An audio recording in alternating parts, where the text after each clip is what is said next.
Okay, welcome everybody. Thank you so much for joining us for our Building and Managing Your In-House Video Production Team webinar today.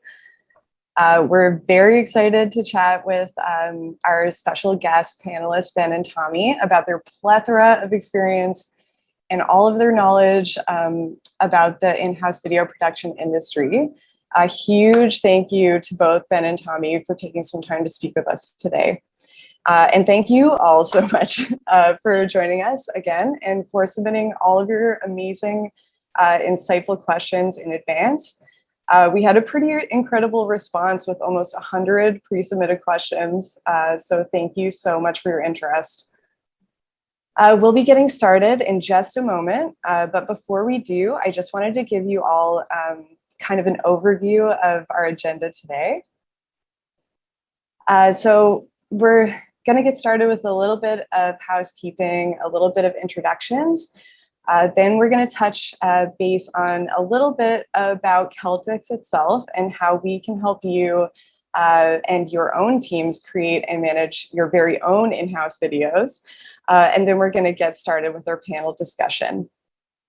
So after the panel, we'll also host a community question period where we'll be sharing some of the great questions that you will ask Ben and Tommy, prior to today's panel, during today's panel, if we get a chance.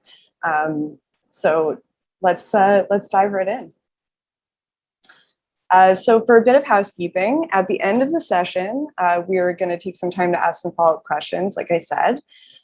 So we would like to ask that if you do have follow-up questions you'd like to ask, that you use the Q&A feature below. It's just at the bottom of your Zoom screen. It just says Q&A.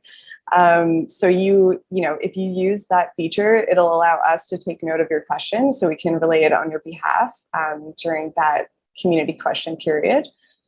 If you do have a general comment or a general question, you can feel free to use the chat. We do ask you to be kind to each other and use appropriate language when speaking to other attendees. We'd really appreciate it. But if you do have a question about Celtx itself, we definitely encourage you to reach out to our awesome support team. You can do this by emailing them at support@celtx.com. They'd be happy to help and send you all the info you're looking for and give you some tips and tricks after today's session. So, who we are. My name is Nicole. I'm going to be your host today. As well, I'm the community manager here at Celtx. So if you've reached out to us on any of our social channels, it's 99% of the time it's me that you're connecting with there. Next to me, somewhere to my left or right, you'll also see Junior. He's our product specialist. Who works on creating the Celtx you all know and love, or after today's session will sign up for and love it. He is also a customer success extraordinaire and a very amazing teammate. He's going to be co-hosting with me today during the community question period. We also have Chelsea and Laura, who are members of our customer support team, who will be moderating the chat and the QA for us today. Thank you, Laura. Thank you, Chelsea.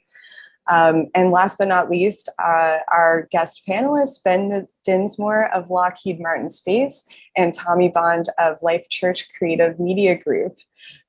We here at Celtx have worked with these absolute rock stars for years now. They both do incredibly exciting and motivational things with in-house video production.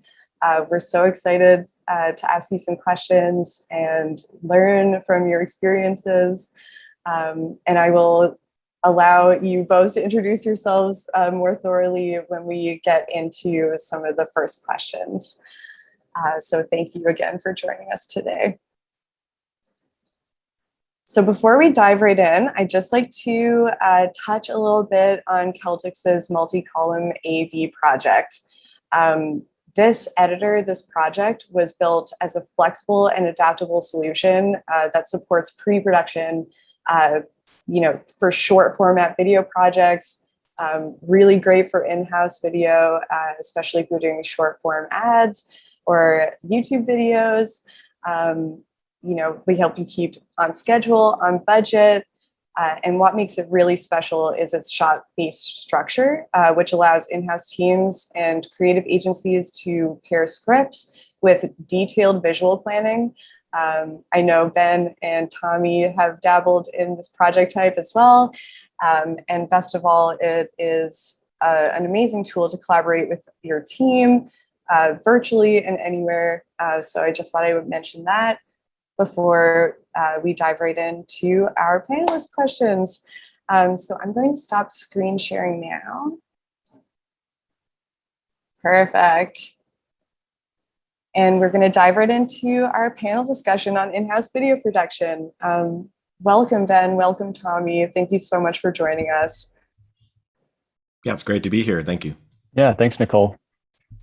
Oh, no problem. I'm so excited. Okay, so without further ado, I'm just going to dive right into some questions about getting started in the industry. So I'm wondering if you both would like to share a bit about your backgrounds and how your backgrounds have kind of influenced you in the in-house roles that you each currently hold. Yeah, I'll kick this one off. Yeah, in my bio, I'm a collector of experiences, and I think for me in my career, it's been it's been quite a journey from high school fighting forest fires with Department of Natural Resources to doing stuff with firefighting to joining the United States Coast Guard. Then I was a paramedic for a time because thought I was pursuing something else, and then I did some international nonprofit work where we go out into communities and help indigenous people groups, which was eye-opening to see the world in different contexts and how other people live. And I think it was then where it was burdened on me to begin. I wanted to tell the story of what I was experiencing. And I think all these collections of experiences have helped me become a good storyteller because I have a lot to pull from to make my stories as real as possible. And then in my pursuit to become, a professional, I'm using air quotes because I feel like we're all on a journey of growing in maturity in our craft. But in my pursuit, I went to Full Sail University. So if there's any Full Sailors out there, hello. And Full Sail University, I got my bachelor's in digital cinematography, which just kind of laid down the foundation work. I had already been doing some creative stuff. And I would say really working through my ugly duckling phase of experimenting and trying and learning, which is absolutely vital to growing as a creative. But then when I came to school, I was ready to roll and was learning some of the foundational principles of the production process of making the shiny thing, as I like to say, from A to B. And then really, that gets you a part of the way, but then you learn a lot by doing it.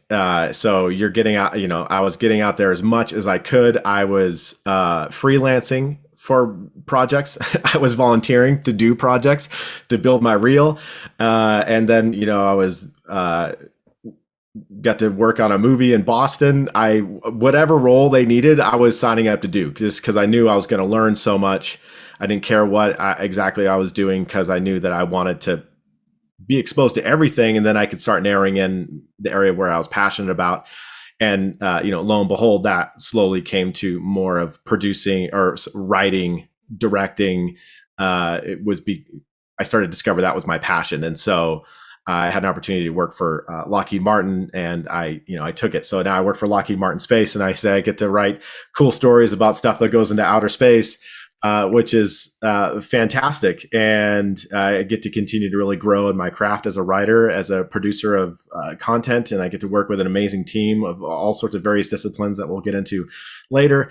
And you'll see that I have a little banner behind me. I'm the host and producer with the team, but I'm the host and producer of a new podcast that's coming out called Space Makers. We're releasing it September 1st. We have a trailer. Yeah, round of applause. We have a trailer coming out in early August. And so I will share a link if you want to sign up to get if you want to sign up to be put on a list. So you know where to find it and when it's coming out. I'll put out a link out there for people who want to do that. And yeah, it's something I'm really excited about. We're taking people on an inside look, more of a long story format. Most promos are like 1 minute long, and it's really hard to dive into all the nuances and hear the amazing stories of how they designed and built the spacecraft to capture a sample from an asteroid 200 billion miles away in microgravity conditions, so without crashing the spacecraft. So it's like we get to hear all those cool stories about how they were able to do all of that, and take you behind the scenes of where you get to talk with engineers and scientists, people from NASA and Lockheed Martin, who are really shaping the future of the space industry. And this season, we're really focusing on deep space exploration. And then they're also talking towards like the cool things that we can expect to see in the next 50 years, which several times my mind was blown. Like, I didn't even think that was possible. So that's my promo for this new show that's coming out. I'm really excited about it. They're really awesome stories. And September 1st, check it out wherever podcasts are found. Space Makers. Anyway, that's all I got for my intro, and hopefully that helps lay some of the the groundwork there, and where I came from. So, Tommy, I toss it over to you. That's awesome. I'm writing September 1st down because I want to listen to that podcast. That sounds awesome. Yeah, we just finished the trailer, and it's like people are getting goosebumps. Some people on my team said they wanted to cry because we've been working on this for 2 years. So September 1st. 2 years. Wow. Yeah, this has been awesome. A 2-year project. So which I can get into the details of that later. And some of the questions will probably touch on why it takes so long sometimes to get something off the ground. But thanks, Tommy. Yeah. So my path to where I am now wasn't necessarily like a straightforward one. Throughout high school, I was involved in Life.Church in some way as an attender, and also always kind of thought like, I want to be a filmmaker, and it would be super cool to work for Life.Church. They're doing really cool pioneering things with technology, but it'll probably never happen. Fast forward to college, I attended OU my freshman year, and it was mostly film studies based. I was a freshman. I didn't know what I wanted to do. I ended up going back to Ada, where I grew up, Ada, Oklahoma, attended East Central University, complete switch of career path, and started studying cartography, so map making. Did that for about 3 semesters. It was fun, but it wasn't my passion. I ended up finding a great film production program at OCU in Oklahoma City. So I transferred up there, but because of the cartography skills, I was able to get a job at an engineering company to work through college. And because of then I'm studying film production, I started to be able to do some stuff in-house for them, like little promos that we would do for corporate events and things like that. And then as I was going to school, Ben, we were kind of talking about this before the webinar started about the people I was helping someone with their capstone, and the director of photography had just started as a filmmaker at Life.Church. And I was telling him like, oh man, it'd be really cool to work there. So he's the one who kind of kept an eye out. And when a producer job opened up back in 2012, he sent me the application, and the rest is history. So now I get to produce a lot of stuff. The Loop Show is what I do most often right now. For the past 3 years, we've been making that. We just celebrated our 100th episode. You can check it out on YouTube. It's super fun. Yeah, it's for our 4th through 6th grade audience. It's a lot of fun. We eat a lot of gross food, some crazy challenges, and yeah, I just love the team that I get to work with. There's a lot of talented people here, and I love that. I mentioned it in my bio, but everything that Life.Church creates ends up on Open, which is a resource, a website we created. And we give all of that content away for free so that churches around the world can download that.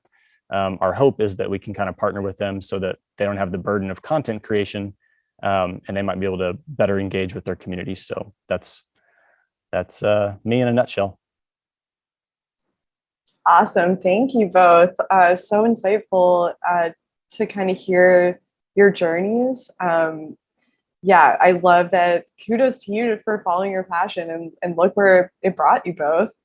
You're both really talented. I'm so glad that you found it because we all benefit from the amazing content that you produce. So thank you.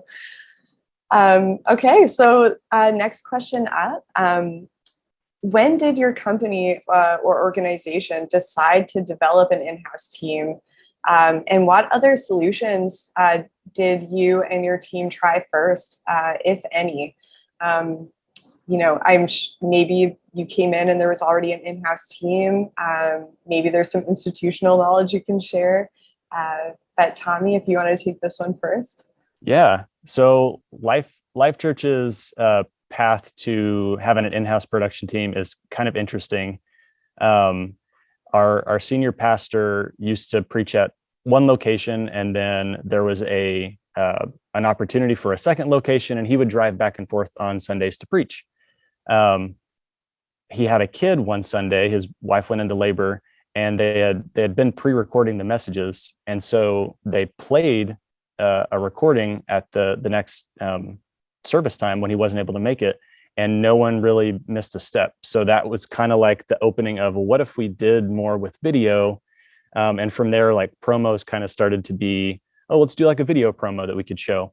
And the team kind of grew from there. And that was back in, like 97, 98. And so as far as in-house production, it's just it's grown from there as needs have come up. We want to do more. So we need to maybe add a filmmaker, or to support the filmmaker, we need to add a producer, or now we need like a graphic need. So it's just kind of grown from that first instance. That's so cool. So like very organically, you kind of figured out what was working and just grew it from there. Yes. Incredible. How about you, Ben? Yeah, so I've been at Lockheed Martin for 4 years now, so I can't totally speak to way back when, but Lockheed Martin is comprised of 5 different business areas, and all those different areas have visual communicators producing content to support the different lines of business within that business area. And from my understanding, before I arrived at the space, Lockheed Martin Space, so I could say I work at space. So before I arrived there, it really was like, hey, we want a video, go make it. And the team was really fragmented, pretty much isolated. You'd have a member that was like kind of representing a program, and it just it just wasn't probably the most efficient or producing the highest quality or really representing the best needs for the company. So we had a director come in to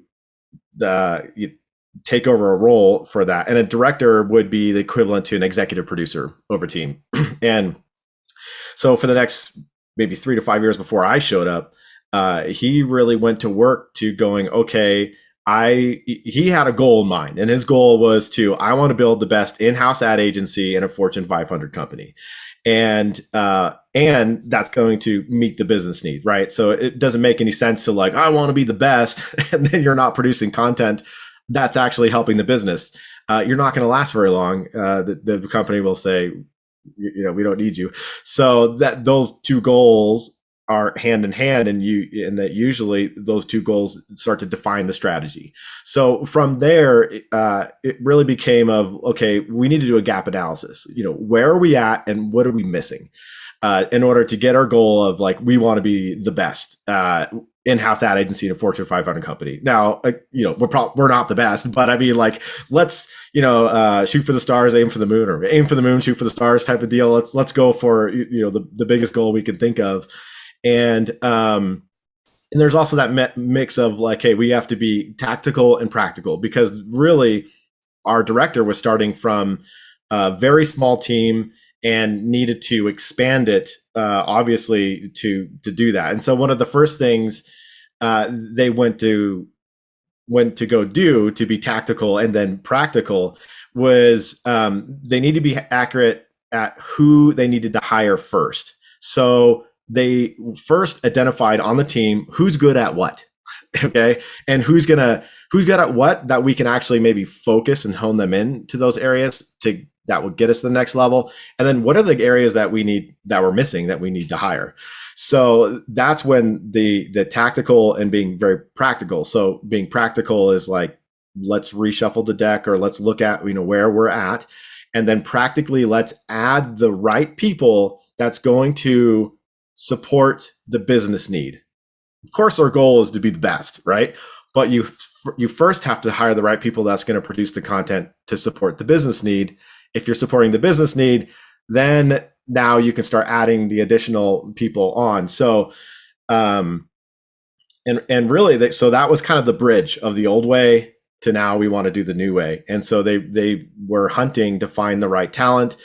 And I think we've been extremely lucky and very fortunate. You know, when I graduated through film school, I was like, well, I could go to LA and cut my teeth and start out, you know, delivering coffee, because that's probably what you're going to do. I mean, you're just doing grunt work. You're doing that for years because it's union and it's very specific of what you do. So I thought, you know what, I'm passionate about storytelling. I can do that anywhere. And so I was a part of that new hire process because they needed a storyteller. They needed a writer, which is one of the first foundational things that they identified as a team. Is like, we have teams who can make this type of content, but we need someone who can write the stories. And that's like the first step. Whenever we intake any communications, you know, we have to, 90% is we're writing the story. You know, what's the story? And so from then on, we started hiring the right people. So we hired several people out of Hollywood. So Hollywood came to me, and I'm more starstruck by my employees than I am of like meeting talent on set. No offense to talent on set, but I mean, we hired the VFX supervisor out of CBS. So he's like, yeah, I remember going to this work on Stranger Things and, you know, the different movie, Last Man on Earth, the different movies. And I'm like, what? And he's like, yeah, look at this one scene. So I go back and look at the scene, and he's showing me how they broke it down. And then we hired a motion designer where she worked on the title effects for Planet of the Apes, a bunch of other title stuff. She's amazing. Been in the industry 20 years. We hired someone from Pixar, and they're like, I would really like to take this job, but I got to finish up Toy Story 2. So we're like, okay, well, we'll wait for sure.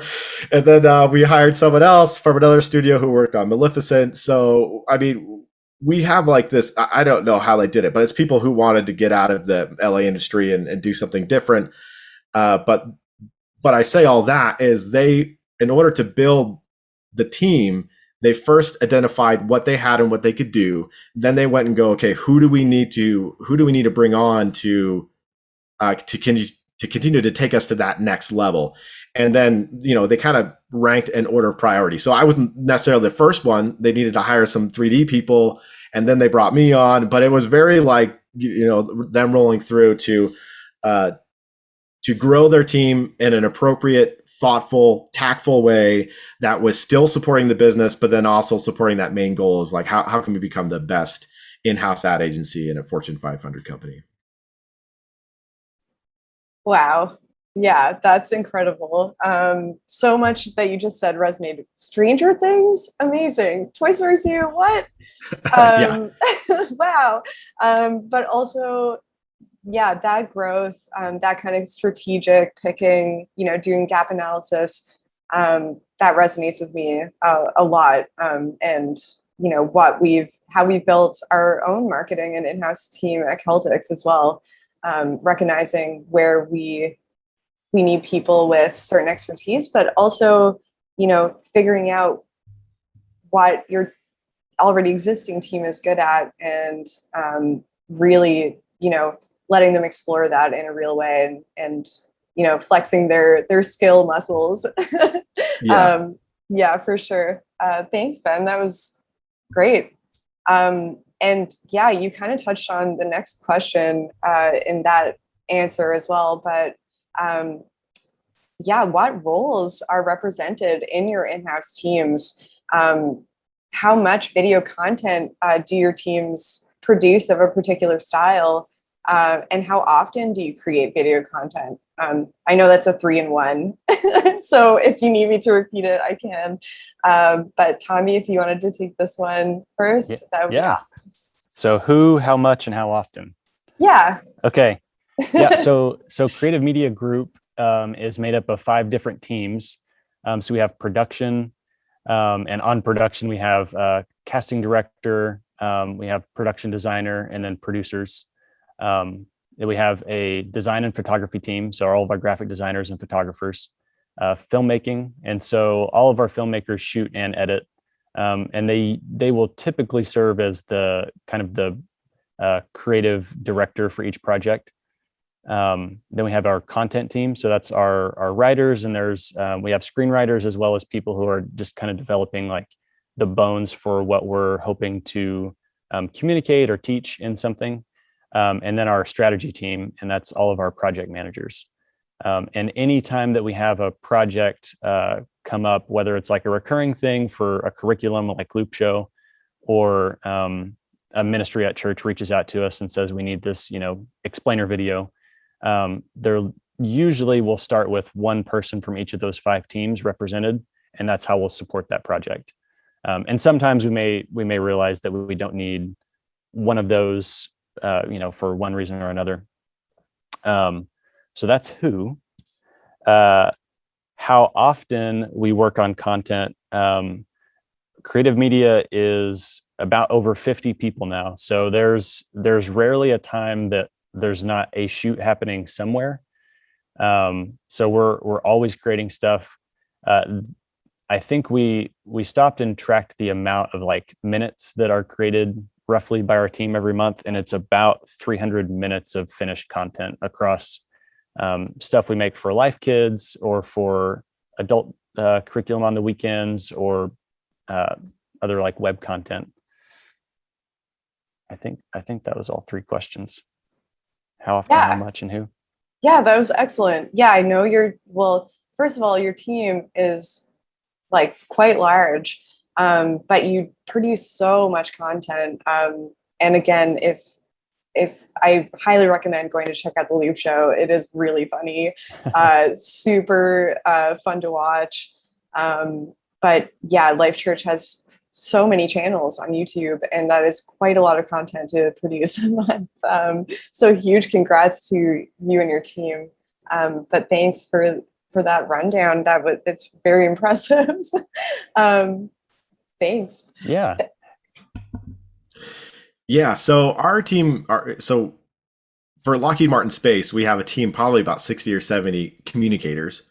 And then within that 60 or 70, we have 30 who are visual communicators who focus on making the pretty things to support some of the messaging that our communicators are either working on, or they're representing different lines of business.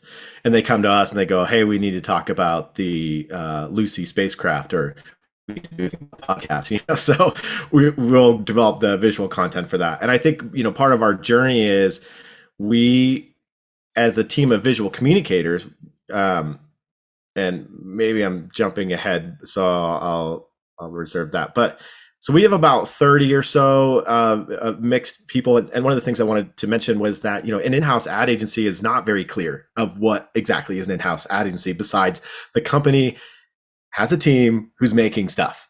Like that's basically probably the best, broadest answer, because all in-house agencies are very different. You're probably very different than what you might find at a traditional ad agency. So some of the roles that we have is like our director, who's like equivalent to an executive producer, or we have creative directors, we have managers who would be like a senior producer or something, so we have these kind of hybrid corporate roles in the midst of all these different traditional roles. So we have account leads, we have producers who are doing, kind of producing as a traditional role, but they're also doing a bunch of other stuff in production. So they're almost like producer / what I would say is a line director.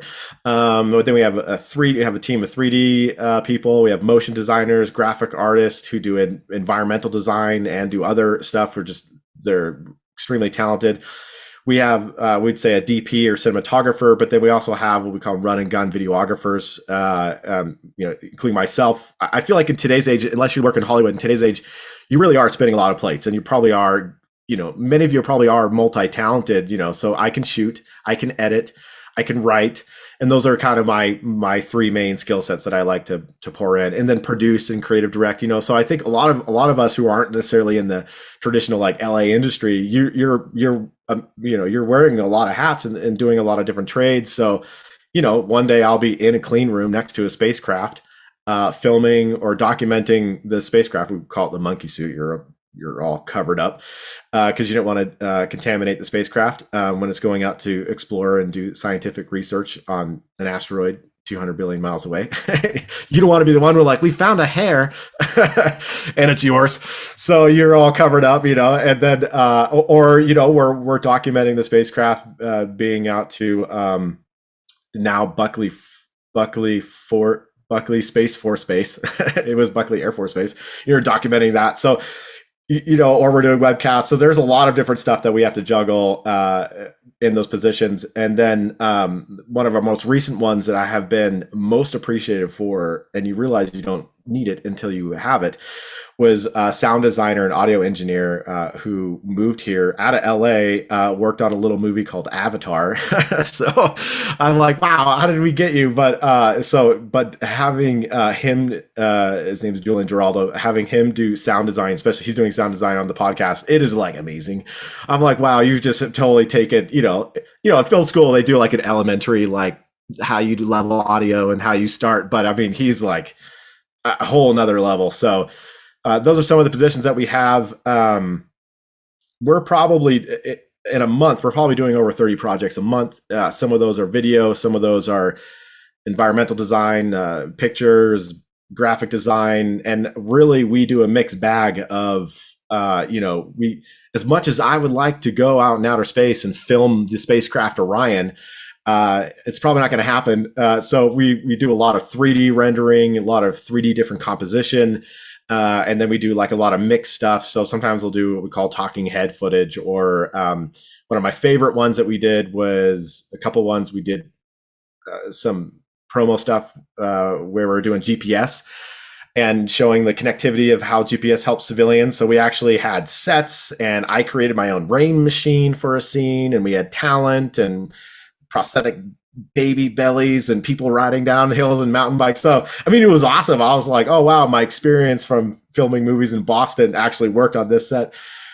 So we do like a whole mixed thing, and it really just depends on, what it is and the content we're capturing. I mean, sometimes like I went to Australia to film jets, so flying around doing stuff. So that was cool. So we really do like a whole mixed thing. And sometimes it's really helpful to have a mixed skill set. So I just encourage everybody to, try everything. And at least if you don't like it, at least you have like, yeah, I can do that. And you'll be able to help your team out, especially an in-house ad agency. I think they're really looking for people who have multiple skill talents, but then maybe like really are great at like these three. And then like, yeah, I'm really proficient at these other ones. I think in-house ad agencies need that type of talent. Well said. Thank you so much. Yeah, both really large in-house teams, lots of, things that everyone's good at. But I think, Ben, you're totally right. The more things that you like kind of know how to do, if you have like that one major thing that you're like, this is my jam, but I can kind of do all these other things, I think the better, really, if you're looking to work in an in-house team, for sure. Okay, so next question up. What kinds of responsibilities do your in-house teams manage that benefit your company or organization as a whole? And Ben, I think you kind of touched on this in your first answer as well, but really looking forward to hearing you expand on that a little bit.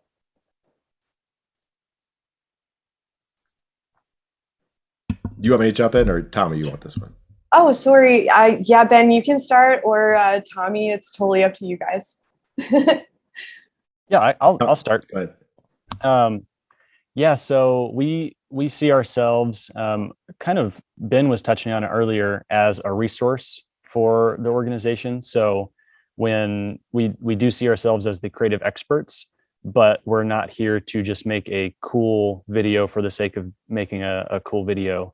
We're here to serve the needs of each team that we're working with.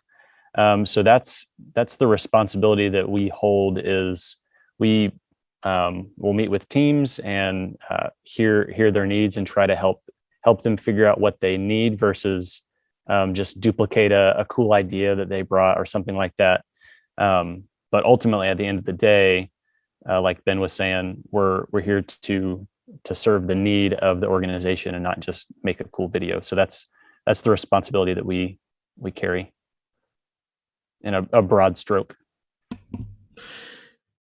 Yeah, I think for Lockheed Martin, we're definitely different in some ways. So, I mean, the most obvious is very close to Tommy's. We have different lines of business, like GPS or Orion or NASA will come to us, and so we're producing content for them. So that's one of the big things we do is, we are the communication. We're the communication team that helps support the communications for all these different lines of business. So that's the most obvious one. But I think what is a little different about us than a traditional agency. Traditional agency, you get paid by a company coming to you saying, "Hey, can you make this thing for me?" And then they give you a budget and you go make the thing for them. So for us at Lockheed Martin, we have a big role in the stewardship, because all these lines of businesses take a percentage of money for ads or to make visual communications. They put it into a pool. And that is us. Like that's how I get paid. And we also use that to support the project. So, the responsibility of our team is pretty big in that we have to have the heads up and awareness to know what the business needs so that we can, and there's a laundry list of stuff that needs to be communicated, that needs to be created. And us as a team, and this is where Tommy alluded to this, and you said it, we're the creative experts. So we wanted to be the trusted advisors. We didn't want to be, hey, go push the button, because anyone can do that. But we wanted to earn the credibility and the trust to go, we can be your advisor on how the best way to communicate your goals and in the way that's the highest quality as possible. And sometimes, you have to be strategic about, what those programs are. But we have a big responsibility in making sure that we're accurately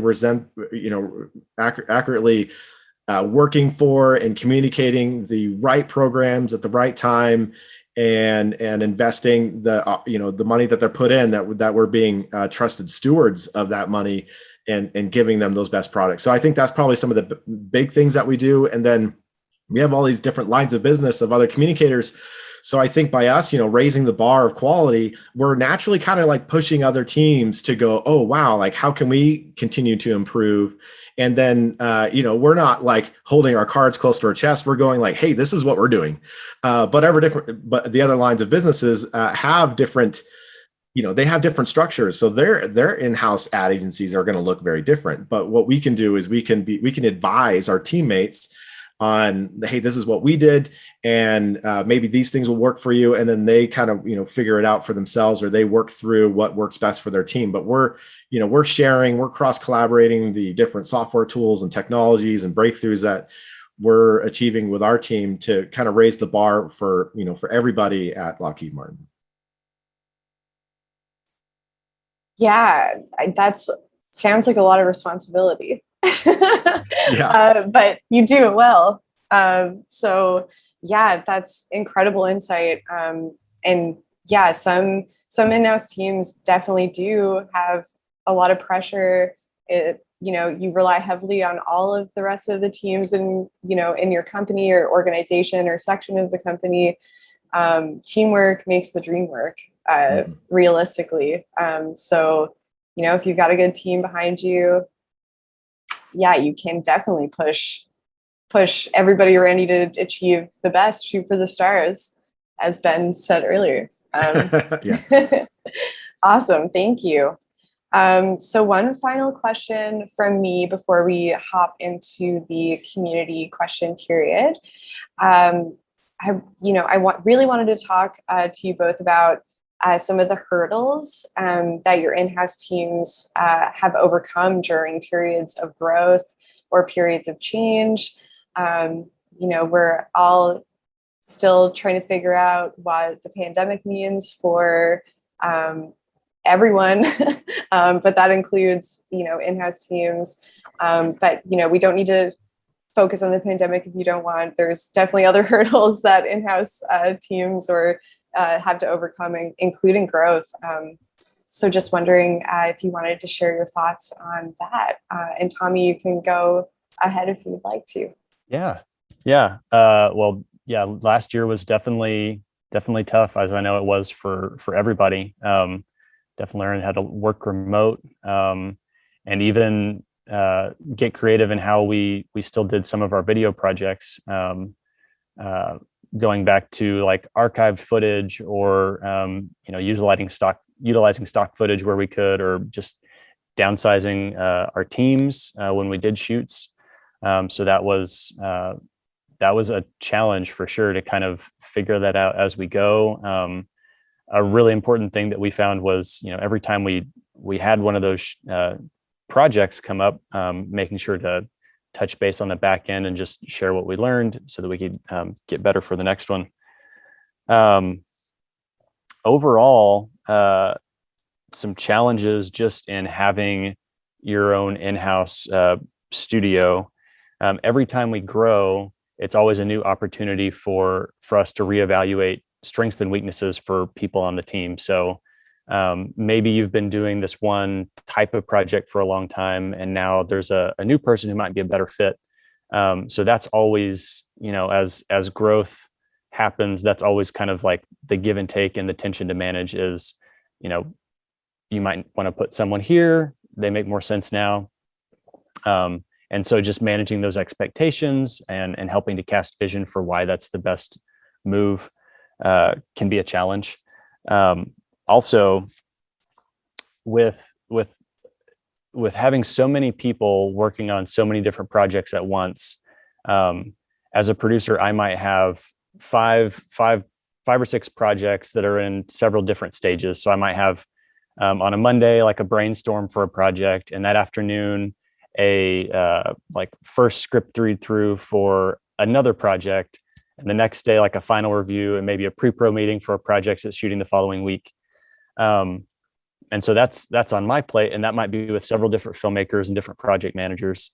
And so I think one challenge, again, that's just kind of a tension to manage, is sometimes what feels like your like big emergency might not be the fire that someone else is putting out. So like, this is right in front of me right now, and I need to put this out, but they might be in a different universe mentally because they've got a different fire to put out. And so that's when you've got so many things happening at once, which is great, but it can create kind of that's a challenge to manage for sure. Absolutely. That resonates with me a lot. Yeah, project management is difficult, especially when it's not just the one project. So yeah, again, like you really have to rely heavily on your team and yourself and your skills. Absolutely. Yeah, that's always a challenge, I think, in any project, but definitely video production. I can relate to that for sure. Ben, did you have anything to add in terms of hurdles, growth, change?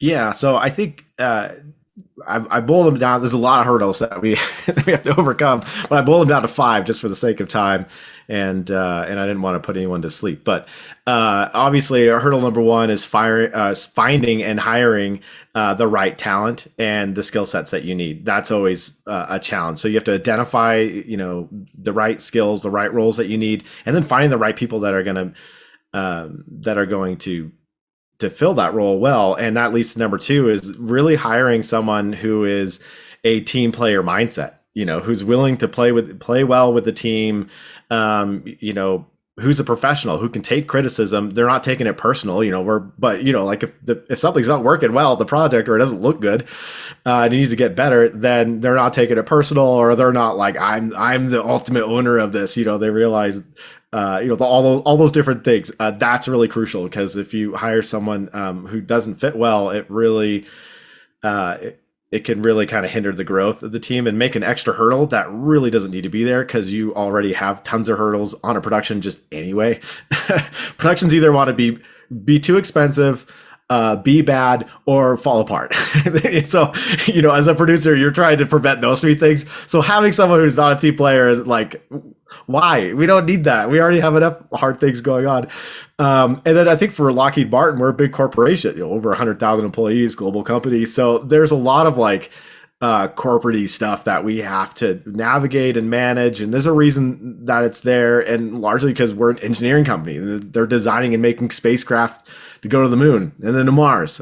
So it's like their mindset comes from that, and sometimes it doesn't gel well with us creatives. So we have to find, happy mediums and compromises there. And then the other thing that's been huge for us is building out the infrastructure to support an in-house ad agency flow. So, servers, the 3D team need a render farm and ways to connect together and work offline or remote, and just like, I mean, there's just hundreds of thousands of dollars that go into just developing the infrastructure to support a high quality ad agency. And, fortunately for us, we just want to throw away dollars, willy nilly, but we do have the funding to support it if the use case is warrants it. So that's been a big challenge. We have a lot of security protocols that we have to follow per the government. So that's a huge challenge to do all that. Other ad house agencies that maybe outside of Disney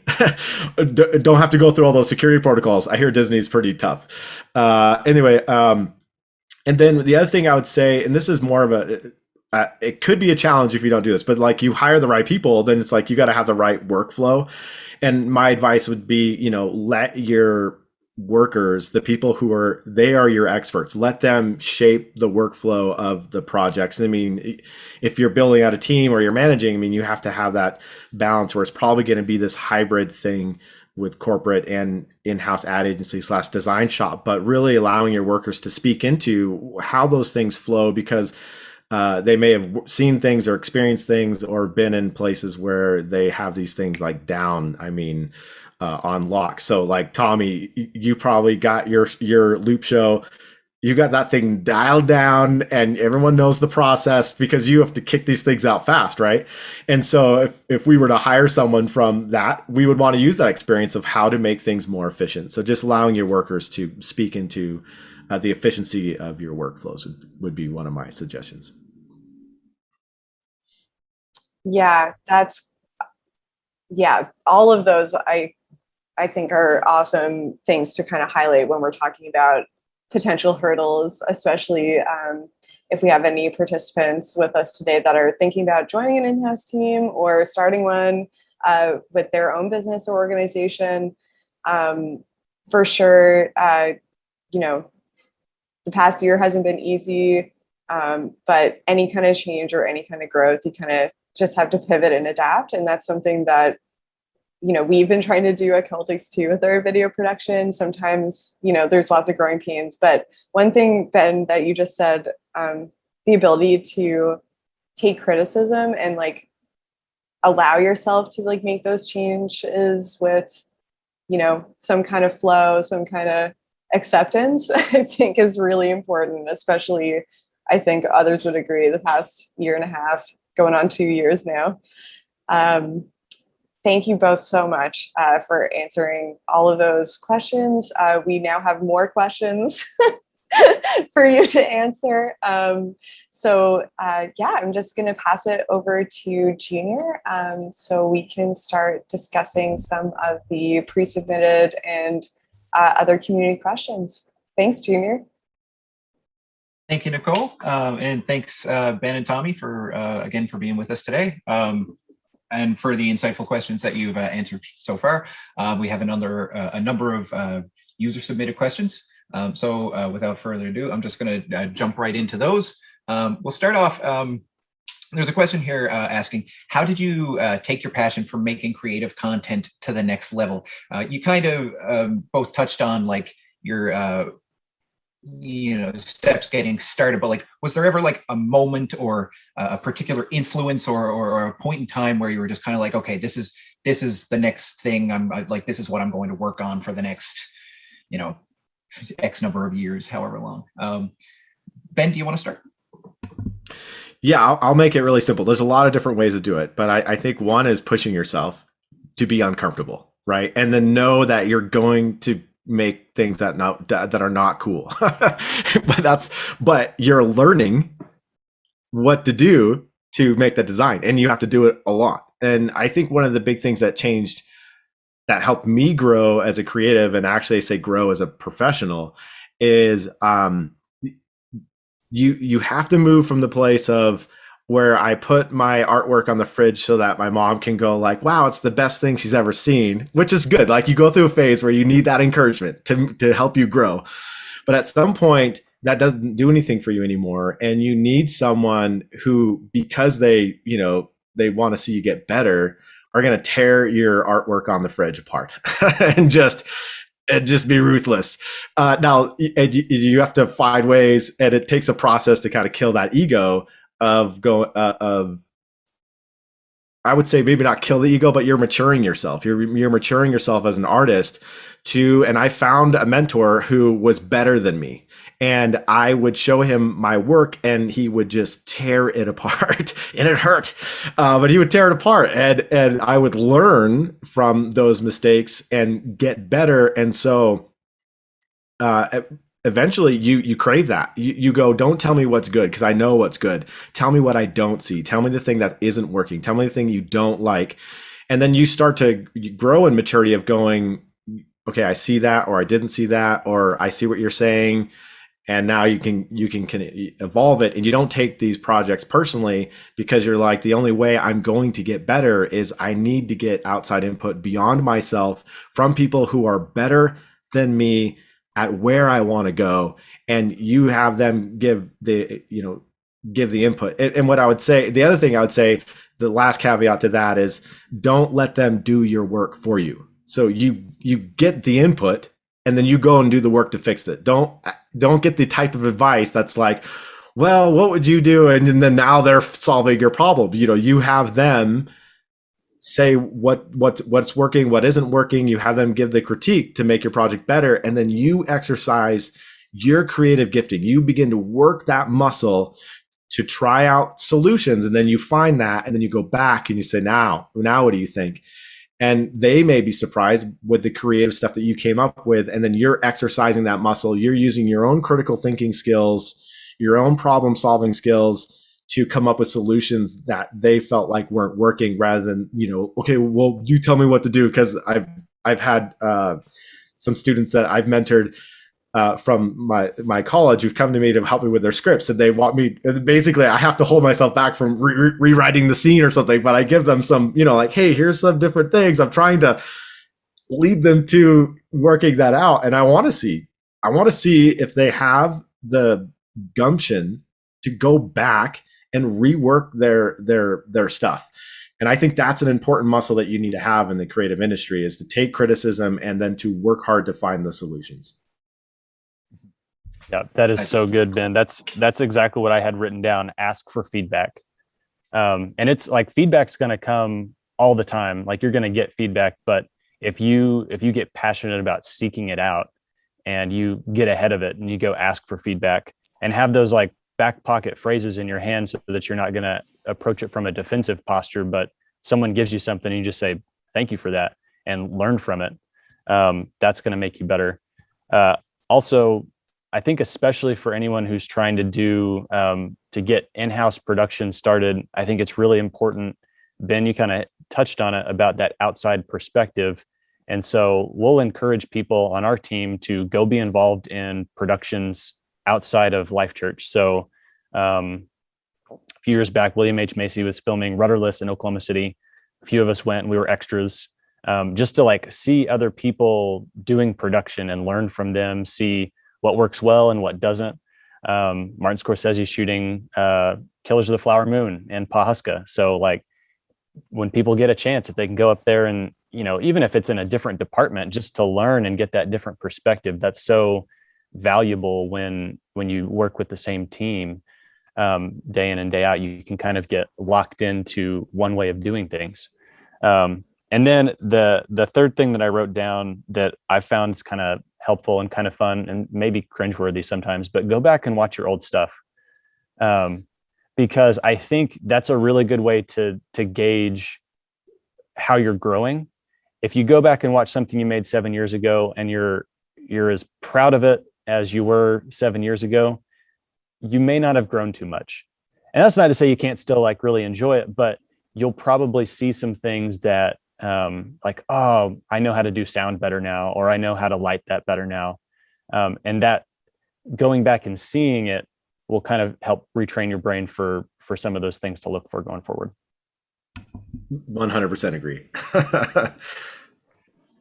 Great answers. Thank you. So it sounds to me like constructive criticism and just outside opinions and just all the influence you can collect. It sounds like is what I'm picking up there. Awesome. Thank you very much. All right. Next question.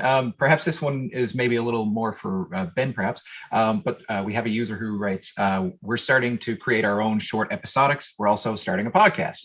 How do you know when you should start paying someone to do some work for you versus when you should start building a team? Yeah, that's a great question. So, and Tommy, you're producing episodic. So, and I'm producing a different episodic. So maybe you might have some insight in this as well. But I think for us, it's what are the goals you're trying to accomplish, and what's the best bang for your buck?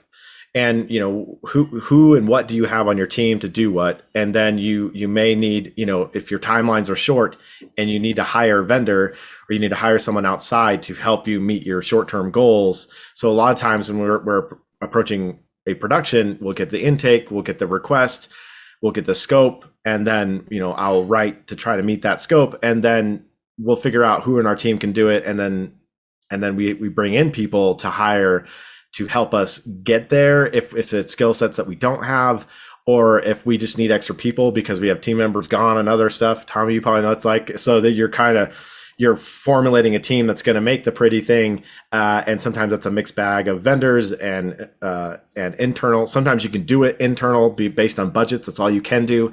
Sometimes you have extra budget and they can either help you get to that bar just a little bit better, or they can fill in gaps you don't have because your team's strapped out. So that's kind of how we approach of when and how we need to bring in extra help that may be outside of our team. Yeah, I wrote down just sustainability. How long do you want to be able to do this project, and how often do you want to do it? So like passion projects are a very real thing. A lot of us started with an idea. So how flexible are your timelines? If you can wait 2 weeks between shooting a scene, then maybe it can still be a passion project. But if you've got a deadline and you need to get it out, it may make sense to pay someone to have that consistency of, yeah, we really need to get this done this week. And so that's kind of the thing that I would add on to what Ben talked about. Thanks. Thank you. All right, next question. Great answers, by the way. Fantastic. Ben, you kind of touched on this a little bit prior to the webinar, but I'll ask it here anyway, just because, for posterity, it's always great to get Sure. the different perspectives on it. But what are the best ways to get producers to read your screenplays? Like, I suppose as a writer or a producer, your own self, or own selves. Yeah. Ben, do you want to just take that part? Yeah. I'll take a stab at that. So, one of the things that I'm personally doing just on a side thing is I'm writing my own long format screenplays, and I'm it's a process. So I've been working on one for a year, and I've written it. I'm now doing all the rewrites for it. And so that's a question that's been ruminating in my mind. And really it comes down to relationships and networking is probably the primary way. Because you can't make anyone read your stuff. I'm sorry. You could mail it. You might as well buy a lottery ticket, but it'll probably just end up on a pile. So really it's relationships. So for me to kind of grow in that way to get my screenplay, or, for me to write and then maybe get that out there is, I have relationships on my team who know people. So I ask them hey, what would you do in this situation? And they go, oh yeah, I know this producer on Netflix. He's always looking for something, and so I'm like, okay, great. But I need to have a script to even work that angle or that channel. So relationships. The other thing I took a 15-week workshop with the New York Film Academy on screenplay, on screenwriting. And so that was a way where I could develop relationships with teachers to be able to ask some of these questions. And then you get to do the work. So then they're reading your screenplay and they're giving you feedback. So if it's worth anything, they'll go, wow, this is really great. And you go, okay, well, like, what do I do? Because they'll advise you on how to also protect your screenplay by, getting it copyright protected. There's 2 different ways that you need to do it. So you want to get it copyright protected. Otherwise, someone else will be making and claiming your script. That's really great. And you spend a lot of time doing that. So I think those, relationships, those are the other things. And then there is a movie that I like, and he's a writer director, and it's called oh no, I'm forgetting. It's like Heartbreak Road. Yeah, Heartbreak Road. It's like a Sundance film. And this writer / director started by doing it. He would write short films, 10 minutes, 6 minutes. He'd go film it and put it up there. And it started getting attention. He'd enter into Sundance films, festivals. So, and now he's making movies for, down, like in LA, he's making like big blockbuster stuff. But he started out by just writing, going out and filming it, developing a crew of people to do it, or working with a director. He wanted to be a director, so he was writing and directing, and then he was just doing it. So, and putting it out there and entering into film festivals. So that was one of the ways that he was able to get his script out there, but then also his work and talent, so that people wanted to work with him. But his movie, Heartbreak Road, he did all on his own. He didn't wait for anyone to go make it for him. He went and did it. So that's the other way to do it. It's a lot more work, but I mean, we have well, you can't see it, but we have cell phones. I mean, there was a movie in Sundance Film Festival where it won an award. It was shot all on a cell phone. So, I mean, like, it's all possible. It just depends on which way you want to do it and how bad you really want it.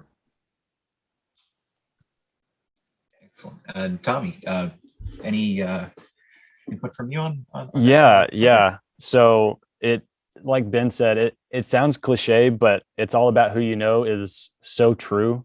And I haven't been asking producers for screenplays, but I've seen like just that relational aspect of the work that we do is true across the board, especially on teams. We're wearing multiple hats, and we're location scouting, and we're trying to source props or build sets or figure wardrobe out for our actors.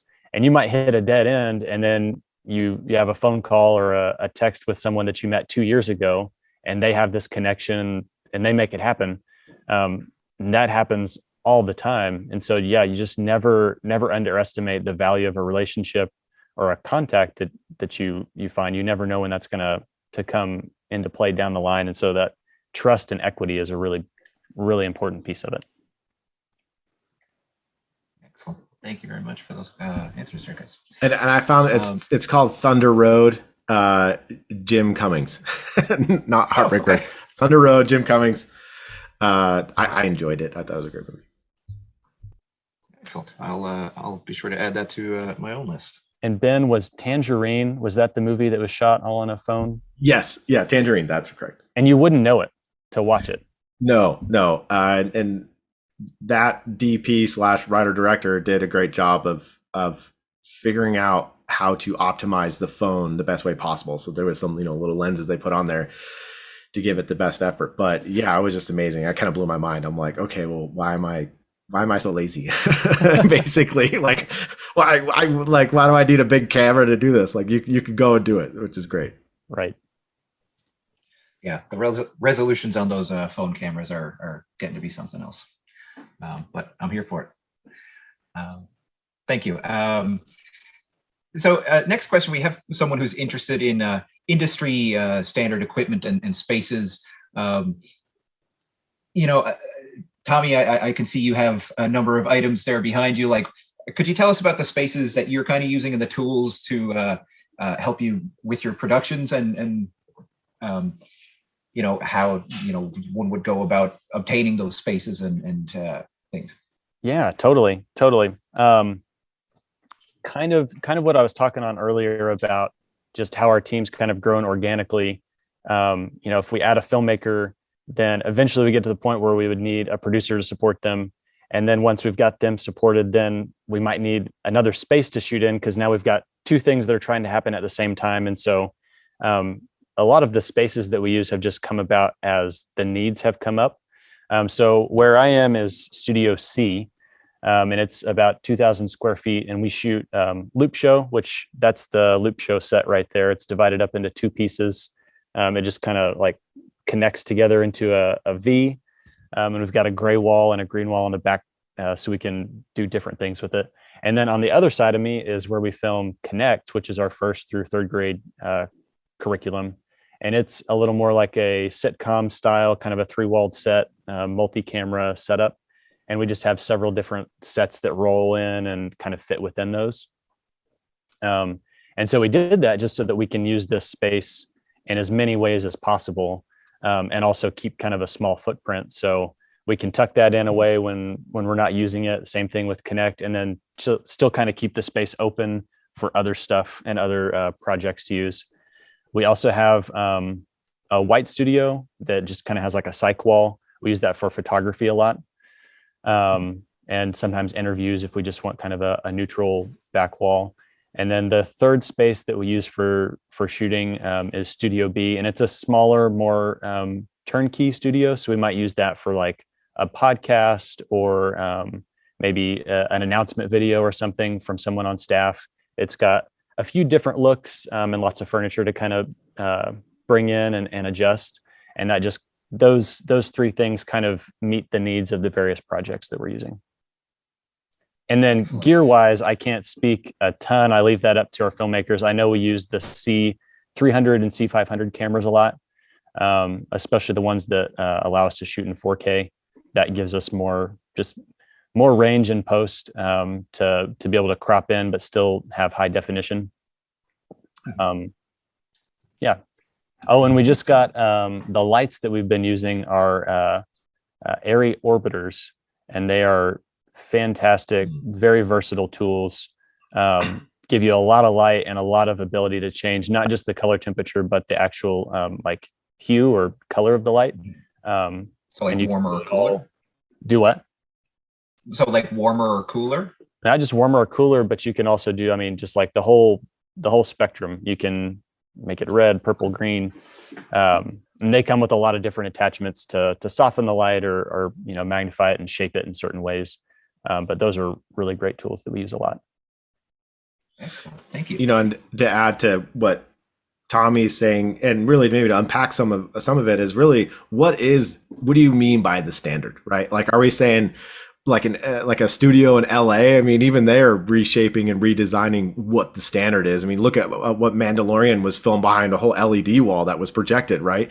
So I think the standard is evolving, and really it comes down to like what are you producing? So Tommy's doing like a lot of like weekly, video broadcasting that are really funny with multiple talent coming in and sets. So they need a sound stage. They need a stage to be able to do those things. But, do they need to be filming on an Arri Alexa or a Red? No, probably not, so it really comes down to like, what is it that you're trying to accomplish? And then, yeah, sure. Like what's the highest you can do that's reasonable? I mean, so there's some productions where we have a C500, C300 works great, or we need a broadcast camera, like we're not going to go take our Red to go film a webcast, like what's the standard? So I feel like, really having a knowledge of what you're trying to accomplish and going, okay, well, how do we achieve the best quality?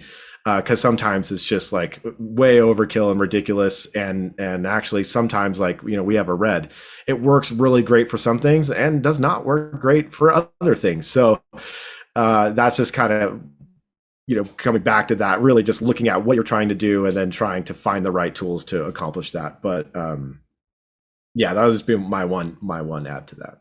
That is such a good point. Don't overcomplicate it. Like start with the need and the why of the project and build what you need around that. Don't start with like, we have a Red camera, so let's go make something cool. That's such a good point. Excellent, thank you. And Ben, just like regarding the spaces used, as I understand it, like you don't really, do you film in-house? But I have to imagine you do a lot of like on location work, especially in regard to like, you were saying, you're visiting these space stations or not space stations. I wish. I wish. These space shuttles and one day.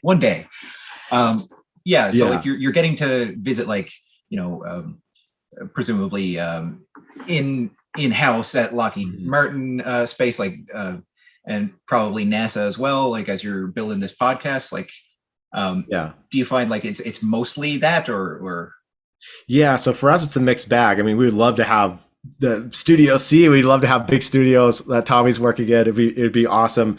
Unfortunately for us, we do have a studio. It's relatively small compared to maybe what Tommy might be working in or other studios.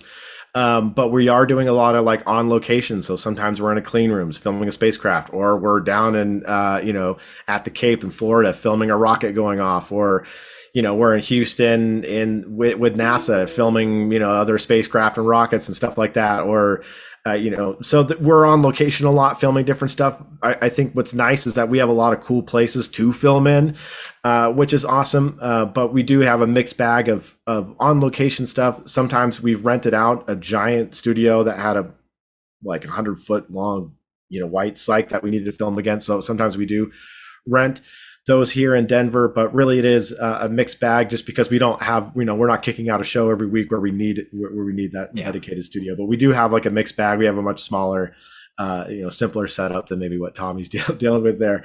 But yeah, it's definitely a mixed bag of different aspects. Thank you. Next question, I'll mention we've got time for another few questions here, I think. Yeah. So I want to speak to like the management side of things. Like, how does your team manage their time and like stay organized all together? And to that, like, what have been successful ways that you've brought teams together to believe on a common goal or production idea? I'll kick it off. Yeah. Okay. So for us, I mentioned our strategy team, our project managers. So from a big picture standpoint, we use Workfront, and it just really helps us keep on track for each project. Our project managers can look at the big picture of which producer is available during this time as a project request comes through, which filmmaker is also available, and kind of pair it up. And then we work with them to come up with the different tasks we might need for each project. For a recurring curriculum like Loop Show, we kind of have that, set in place. But then as we have kind of one-off projects come up, we sit down and figure out when we're going to need to have a script locked and when we're going to want to have a pre-pro meeting and things like that. So they help us with the big picture. And then once we've kind of got the wheels on the car, the producer and the filmmaker take it, and Microsoft Teams is really great just for like quick updates and starting group chats about things we might need quick answers on. And then obviously Outlook for just scheduling shoots and spaces and getting everything reserved and on the same page. Yeah, I mean, I feel like there's some similarities there, and really I feel like it's different everywhere you go. But for communications, we use Slack a lot to, we'll set up a project and we'll have its own Slack channel. That way we can keep teams updated. We're not overwhelming people with like emails and stuff like that just end up getting lost anyway. And then for, some lightweight file management, we use Box, and then we have our server to kind of pass and deal with like the bigger files that we're tossing back and forth. Now for like project management, we use something called Workamajig, which we have to charge all our hours to a project, so it does a okay job with like tracking our what employee is working what and how much time they are putting to what, right? And so you have a whole spreadsheet. But then when you're working with 30 plus people, it gets like it gets a little overwhelming.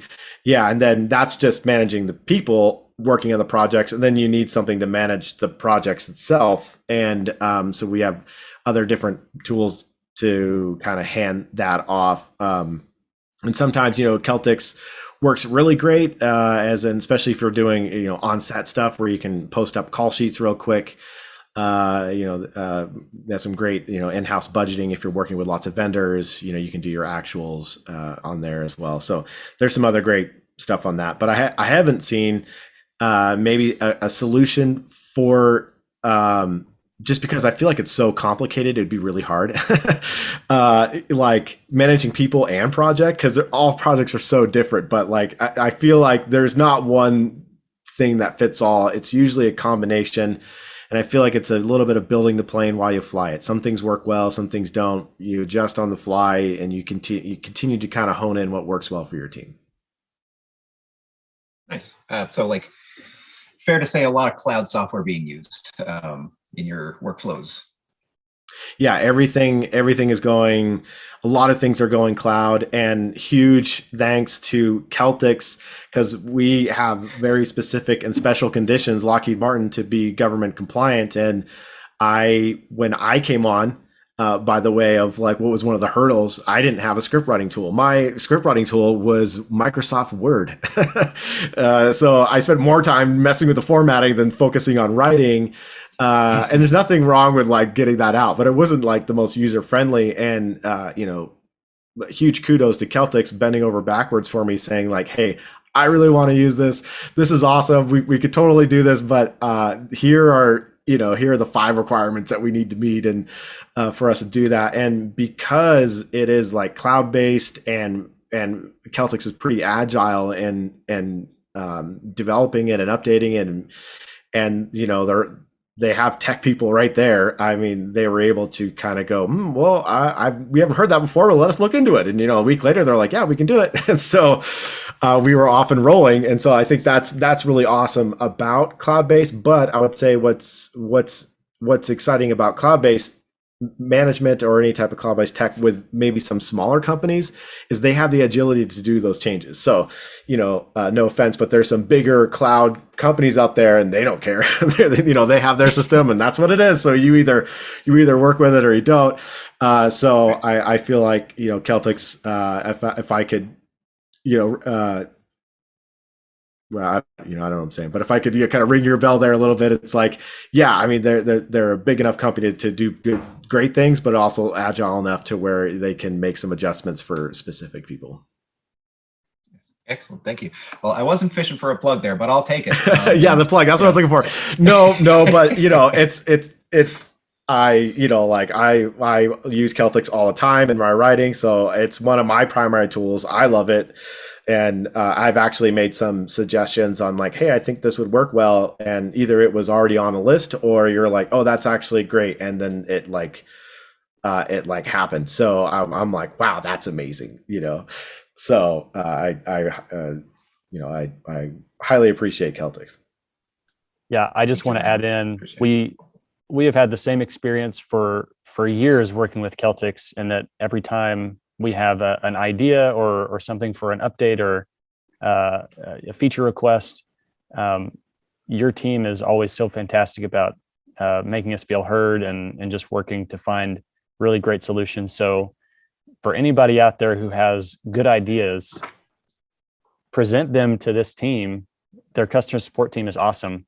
Yeah. And it might help all of us. So yeah, absolutely. Let them know. Thank you very much. That means so much to us. Really appreciate it.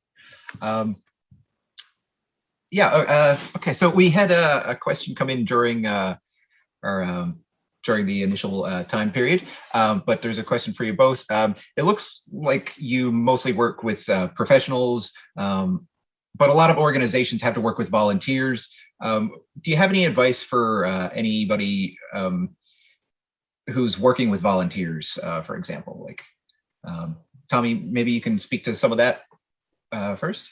Yeah. We love to work with volunteers as often as we can. And they've been a big part of everything we've done for the 8 years that I've been here and beyond that. Definitely at Life.Church, our biggest volunteer presence is on the weekend. We're creating content Monday through Friday. And so sometimes a challenge is just, people have to work. So getting someone to come in during the week and volunteer a whole day of their time definitely gets tough. And so I think something we found that helps is the more connection points and more context you can bring for what role someone can fill, and what they'll be doing once they're on set. So it's not just kind of this blank, like, hey, come help us out on set, but it's really specific of, hey, we could really use someone to take script notes for us, or we could really use someone to, be second AC or just, run slate for us. Helps people see the value that they can bring before they even step into the role. And so I think that's a really good way to equip and support and keep volunteers engaged. Absolutely. Ben, do you work with any volunteers with Lockheed Martin Space?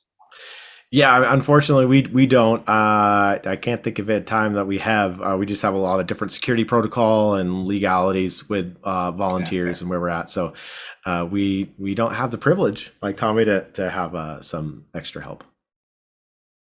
All right, thanks very much. And I'll we're getting pretty close to the end, so I'll finish it up with this one here. Is interesting question. Biases aside, are in-house production companies the way of the future? Ben, you want to take it first?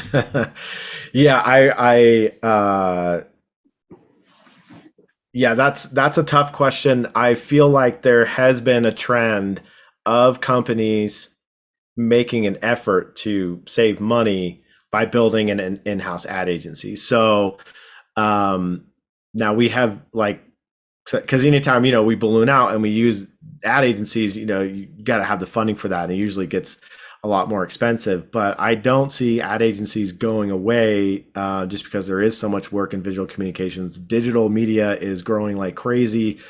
And I think it's only going to become more and more prevalent, with the internet. It's all videos, tons of content there. So I think there's enough to go around. And I have heard that the trend has gone that way, but I've also seen, big companies start in-house ad agencies and then just nix the whole in-house ad agency. So, I mean, I have seen it go back both in ways.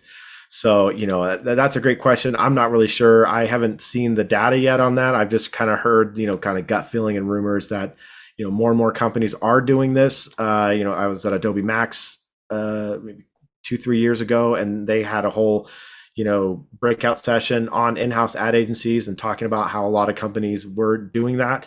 But like for us, we're so busy that we often are dipping into vendors or dipping into resources or freelancers, onboarding them to help us because we're so busy with the work. And then even Lockheed Martin, we have an agency that we go with for like big stuff. So I don't see it going away. I see there might be trending a little bit in that direction.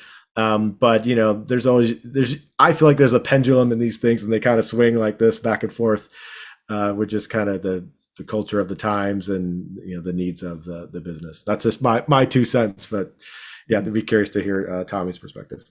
No, I would agree too. I think the pendulum can swing back and forth, and I don't think we'll ever see agencies go away. I think there's obviously like they bring a unique value and perspective when you work with someone who brings that perspective just that you don't have from outside, and I think that's really valuable. So yeah, I don't see them going away. There's a lot of value to in-house production, but I don't see them just everybody producing all of their own content forever. That might be a bad thing. I don't know if everyone's just producing in a vacuum and not talking with each other. Yeah, no, that's great. What I'm picking up at it sounds like there are a lot of ways to skin an orange, so that that's not the worst thing. Thank you very much, guys. I really I don't know. I feel like there's only one way to do that. Yeah. All right. Thank you very much, guys. I appreciate your time here, and I'm going to throw it back to Nicole to close things up. Thanks, Junior. Thank you, Junior, so much. And thank you also to Ben and Tommy for your time and for answering so many questions for us all. We appreciate it so much. I also wanted to take a moment before we conclude things up to thank everyone who participated today and those who asked really insightful and thoughtful questions. Apologies if we didn't get a chance to ask yours, but we hope you bring the same kind of passion to our next industry series session, which will be happening next month. So we do have to finish up now. As we've said, there will be a recording and resources sent out to everybody who has registered for today's session. And we will send that your way sometime next week. So you can look forward to that in your emails. You can also subscribe to our YouTube channel or follow us on any of our social channels to watch the recording and to receive updates about future webinars or virtual sessions just like this one. So on that note, I'm going to go ahead and end the session, but make sure to check out the Loop Show on YouTube. Watch out for the release of Space Makers on September 1st. So excited about both these things. Thank you so much, everybody. And big thanks to our awesome panelists again. Thank you so much. Thanks for asking us to do it. It was tons of fun. Honored to be part of it. Yep, I enjoyed it. Thanks, appreciate it. Thank you. Can't wait to have you again sometime. Maybe we could do a part 2. Sounds good. Awesome. Bye, everybody.